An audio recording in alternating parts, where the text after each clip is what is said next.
इसका मतलब अगर तुम्हें आधी रात को चाय पीने का मन करता है तो तुम चूल्हा जलाकर उसमें चाय बनाती हो। ये तो बहुत ही ज्यादा दिक्कत वाली बात है। नहीं भाभी, हमारे यहाँ तो शाम 5 बजे के बाद खाना ही नहीं बनता। माँ कहती है कि रात के समय खाना नहीं बनना चाहिए और सूर्य ढलने के बाद तो खाना खाना भी नहीं चाहिए। निधि ये सुनकर काफी परेशान हो जाती है। अब जिसके बाद वो चूल्हे पर सब्जी बनाकर तैयार कर देती है और आटा गूंद कर रखती है। अब निधि रोटी बनाने के लिए तवा ढूंढने लगती है, पर उसे तवा कहीं भी नहीं मिलता, जिससे अब निधि काफी परेशान हो जाती है। और परेशान होकर वो अपनी नंद सुमन के पास जाती है और उससे परेशान होकर कहती है। देखो ना, सुमन, मैं कब से तवा तलाश कर रही हूँ, लेकिन पूरे घर में कहीं तवा नहीं मिल रहा है। लोहे का छोड़ो, इस घर में तो मिट्टी का तवा भी नजर नहीं आ रहा है। अब मैं रोटियां कैसे बनाऊंगी? भाभी, आपको तवा तो तब मिलेगा ना जब इस घर में तवा होगा। क्या मतलब? मतलब ये भाभी कि आपको तवा इसलिए नहीं मिल रहा है क्योंकि हमारे घर में तवा है ही नहीं। क्योंकि हमारे घर तवे पर रोटी नहीं बनती है। हमारे घर में तो मटके पर रोटी सेक कर खाते हैं। आपको मटके की रोटी खाने वाला ससुराल मिला है? लेकिन मुझे तो मटके पर रोटी बनानी ही नहीं आती। फिर मैं रोटी बनाऊंगी कैसे? भाभी, आप बिल्कुल भी चिंता मत कीजिए, मैं आपको मटके की रोटी बनाना सिखा देती हूँ।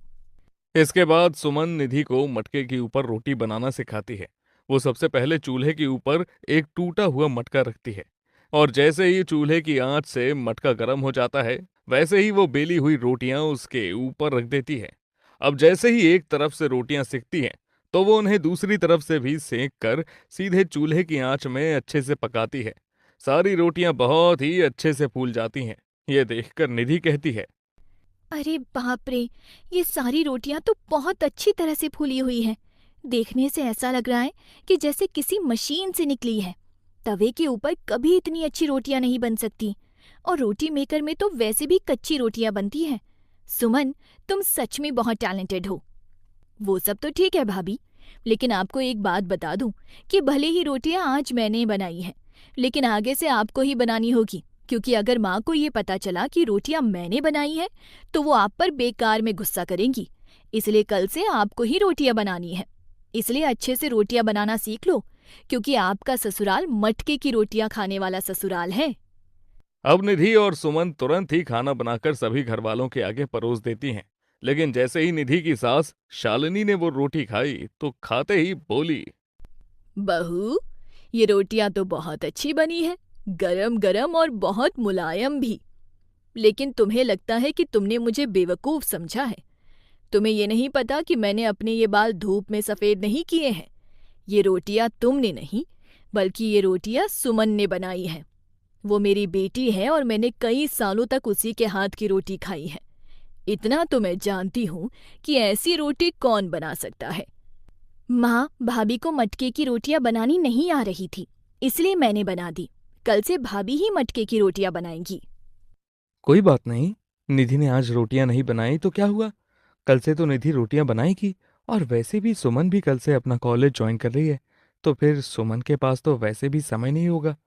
अपने ससुराल वालों को मटके की रोटियां खाने के लिए इतना ज्यादा गंभीर देखकर निधि बहुत ज्यादा घबरा जाती है और मन ही मन कहती है।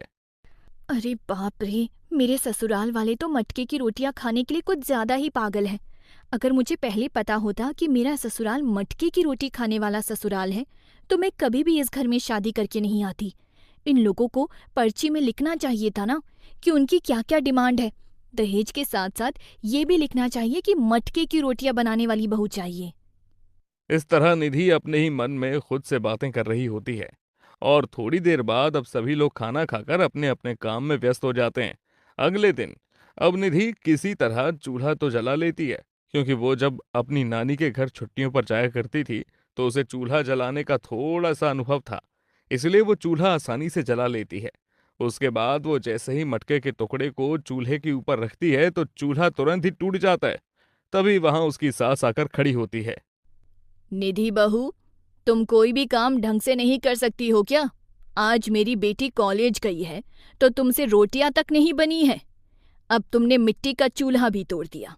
और तुम्हें इतनी समझ तो होनी चाहिए ना कि हमेशा चूल्हे को लीप कर रखना चाहिए ताकि वो मजबूत हो।